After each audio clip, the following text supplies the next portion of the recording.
好，咁而家今日就嚟開箱呢架 Toyota 嘅藍色新款 PS。咁啊，同舊款唔同，佢新款就係咁。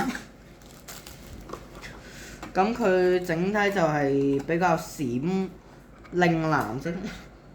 咁佢個車牌咧就係 PS。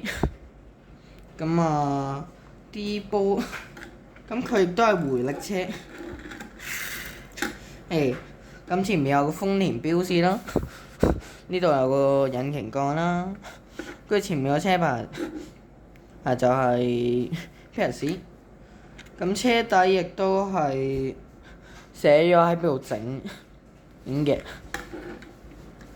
咁呢度都有個品牌 logo 同埋嗰個字，即係嗰個車種嘅字啊。好，咁今條片就嚟到呢度先啦。